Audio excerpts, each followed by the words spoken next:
Hey, what's going on guys, and welcome back to another episode in my Football Manager series. This is episode number 62, and today we have the Community Shield against Spurs with Swansea as we begin Season 8 with the Welsh side. Before we play that game, they're going to show you how Swansea have been getting on in pre-season, and also some new signings to the Swansea side. And as we start off Season 8, we'll take a look at the transfers to begin with, and I'll show you the departures and signings over the summer transfer window so far.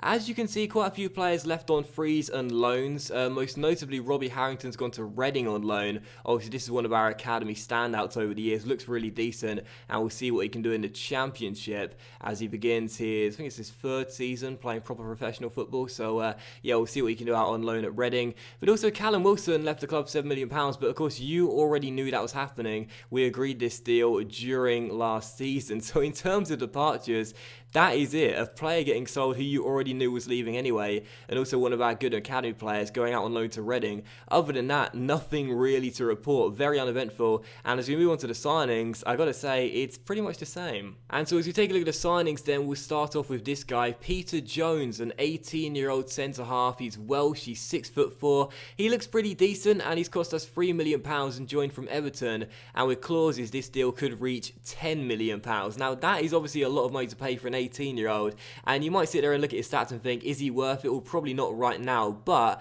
what I'm thinking about is the young talent we brought into this Swansea side and already developed and look really, really good right now, even though they're still really young in terms of their careers. So Peter Jones, I feel, could be the exact same type of player. Really comes in early, doesn't look great, especially to begin with, but as the years go by, he'll look really, really good. He can become homegrown at the club as well, which is really important to me, and with him being Welsh, us being Welsh, I thought it would be kind of cool. So yeah, Jones comes in and he could be a pretty decent signing for the future. And now let's move on to two of the more interesting signings. And as we move into the second signing, I want to say straight away that just like with Josep Maria Mais, I need a nickname for this guy because his name is Mark Chiwenzax.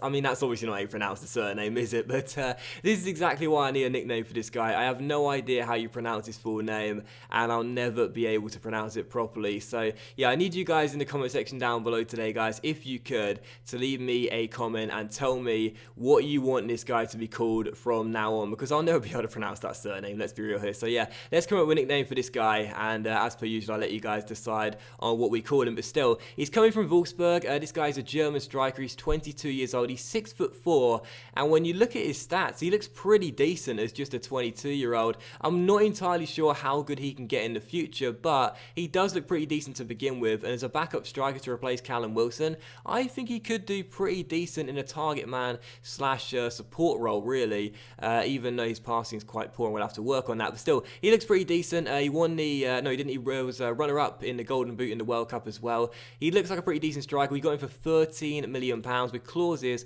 I do believe we can get to £17 million or £80 million or something, but he looks pretty decent, and as a backup striker, I'll take him. But again, I need you guys today in the comment section down below to give me a nickname for him. Tell me what I should call him, because truth be told, Mark Chiwendax, I mean, why did I try it again? I'll never be able to pronounce his surname, so that's why we need a nickname for him. And the third and final signing is this guy. Now, how about this? One of the most interesting deals we have pulled off in this series. Welcome to the Liberty Stadium, Gareth Bale. Yes, Welsh legend Gareth Bale, who's now retired with 101 caps for his country, has joined the club on a free transfer. Not bad. Hey, 60 grand a week is his wage. He'll be here for 2 years as well. Technically, he's still absolutely brilliant despite being 33, and you know, just he still seems really, really good despite the fact he is getting on now. Mentally, not too bad, but physically is the real letdown for Gareth Bale. Doesn't quite have the pace he used to, and that's a bit disappointing. But he's a Welsh player, and he's a Welsh legend, of course, and I just thought it would be pretty awesome to get him in on a free as well. He's released by City, and I feel as though despite his declining stats, he could still do a pretty decent job for us as a backup slash resi winger. He looks pretty decent, and again, for peace of mind, for cover, and some experience in the dressing room, and him being Welsh as well is pretty cool. I think it's not bad on a free transfer. So yeah, Bale comes in, one of the more interesting signings, and hopefully he'll do quite well for us. And just before we move on to the preseason schedule as well, I do want to show you guys something quite embarrassing. One of the more stupid things I've done in this series, and that's saying something, I decided to sign Gonzalo Higuain from Manchester United as his contract was upcoming the end of the year. But as you can see, he's not a Swansea player.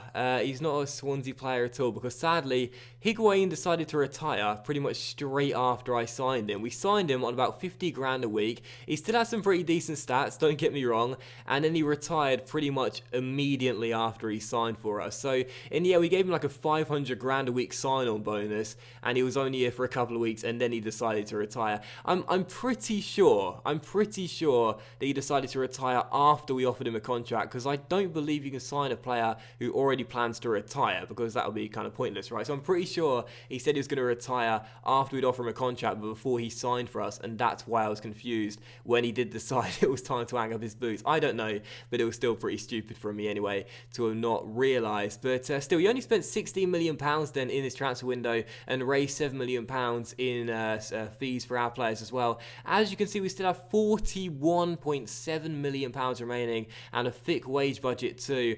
I haven't really spent much money whatsoever, just because I don't feel like we need to. You'll see the squad in just a moment's time, and I feel as though we have a good enough squad. You know, I really, really do. But still, this is how pre-season went for us regardless, just before we move on.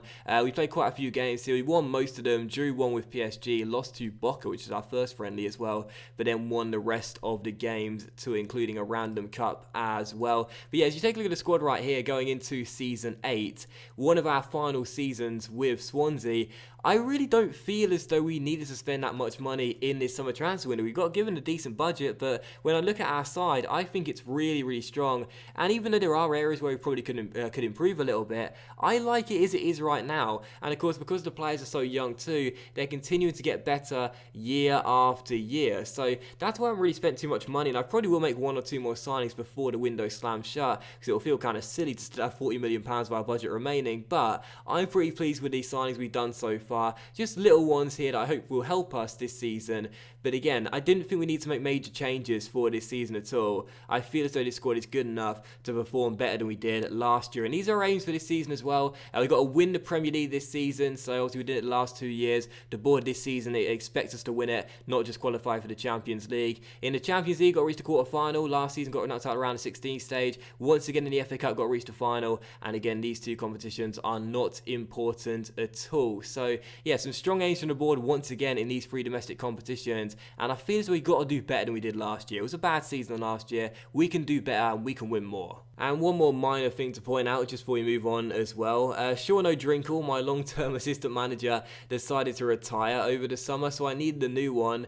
And you might have heard of his replacement, Zlatan Ibrahimovic. I just couldn't resist but sign him when I saw that he was available. He retired back in the 2018-2019 season. I do believe as well, this is his first non-playing role. That's true. So the past 4 years, he's potted about, ain't really done much, but now he's returned to football and becomes my assistant manager. I just saw he was available. I thought I got to sign him, even though he's not the best. But yeah, Zlatan is now my assistant. How about that? Also, a quick look at the updated Legends, Icons and Favoured Personnel look as well. Just because it's kind of interesting to show you this. Gylfi Sigurdsson is now a Swansea legend. So far, the only one, which is really, really cool. And that's great to see for a player that's been here for so long. And in the Icons list as well, I'm moving on up the list. I regret doing that instantly. Oh, God, that was horrible. I'm moving up the list of Icons, as you can see. So is Sisto as well. So it's kind of cool to know that now I'll probably never drop out of this list. And that is really, really cool indeed. But also as well, worth showing you too, in terms of the favoured personnel list, Karaman is now there, despite it just playing a couple years of really important first-team football for us. Sam Redmond is still not there. Can you believe that? Redmond coming through the academy, our vice-captain, somehow is still not even a favoured personnel. I mean, I know he's still got a lot of work to do in his career, still got a lot of things to prove, and of course he's got a long way to go, but I mean, if Karaman's a favoured personnel, how is Sam Redmond not? I always find these lists really arbitrary, but also really interesting as well. But still, let's just get into the first games of today's episode, because I'm rambling, obviously, and need to shut up real quickly. as you can see, this is the team for the game, then taking on Spurs in the Community Shield. We're playing the 4-4-2 to begin this season. I just feel it's better than the 4-2-3-1 that we trialled for most of the first half of last season and quite a bit of the second half of it as well. I mean, the 4-4-2 is the old faithful, you know, it always does the job, and that's why we'll stick with it. So this is the team for the game then. Leno starts in goal, back for a George, Fabiano, Marlon and Karaman. In midfield, Brandt on the left, Bentaker on the right, and in the middle, Redmond and Pep. Up top together, Esposito, and we'll call him Mark today, but a guy you'll be deciding on the name for in the next episode onwards. On the bench, Pickford, Rakik, Chambers, Allen, Sisto, Mahrez, and also Gareth Bale as well, as we come into the Community Shield, and hopefully we'll be able to reclaim it after we lost it last season. A couple players injured as well. Barbosa currently injured right now. He'll be coming back in just a few days, and also Sigurdsson, I think, is the exact same as well. Yeah, just a few day injury, and he'll be back for the start of the season, we hope. So here we go then, first game of the new season, the Community Shield. Can we get the win and reclaim our trophy? Let's hope so. Come on, Swansea. And the first highlight comes very early on in the game, just 2 minutes in, with Fabiano winning the ball back here just inside the Spurs half. And Esposito's played through Mark, who scored 3 minutes into his Swansea debut. And how about that for an instant impact? Fabiano won us the ball back just inside the Spurs half. He played it to the Italian stallion, a great little ball through to number 14. And we take a very early lead at Wembley. Brilliant through ball, the Germans all alone. And it's a cool finish into the bottom corner. He's got a pretty decent goal scoring record and a really good start in his Swansea career. 1-0, well done. And here's the first highlight of the second half, with Spurs giving the ball away here, and Brandt takes it round 1 and takes it round 2 and fires it into the side netting. Great chance there for Julian Brandt, but could not hit the target. It's still 1-0, a game of few chances. Can we get a second and try and kill this game off? And as we come towards the end of the game, we still lead by a goal. It's been a very poor match, but can Spurs rescue a goal here and take this game to penalties? Oh, Edwards hits the post and then hits the bar, and then we just about escape. Oh my word, out of nowhere, Edwards smacking both the post and the crossbar, and we just about escape. Wow, I mean, that came out of nowhere. This game has had literally nothing, and they almost managed to rescue, to take the game to penalties and ensure they wouldn't lose in normal time. So that will surely do it then. Final score, Spurs 0, Swansea 1. This was a really, really poor beginning to the season, but we get the trophy, and that's all I care about.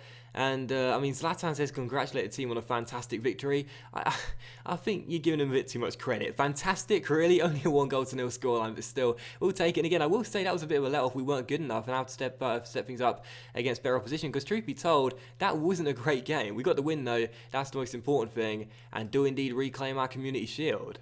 And that will end today's episode in my Football Manager series as well, guys. So a big thank you for watching. I really hope you have enjoyed it.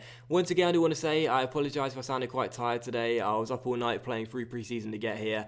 And yeah, it's been a busy few days for me, really. And that's why I sound quite fatigued right now. But thank you for watching the episode, regardless. I hope you have enjoyed it. And I will return in the next episode with games against Newcastle. And also, someone will find out together in the Champions League group stage for our first game in this, our third season in this competition. But thank you for watching this video. Hope you have enjoyed it. If you have, then please leave a like. Much love to each and every one of you. Have a fantastic Saturday. And I'll see you for the next episode in my Football Manager series very soon.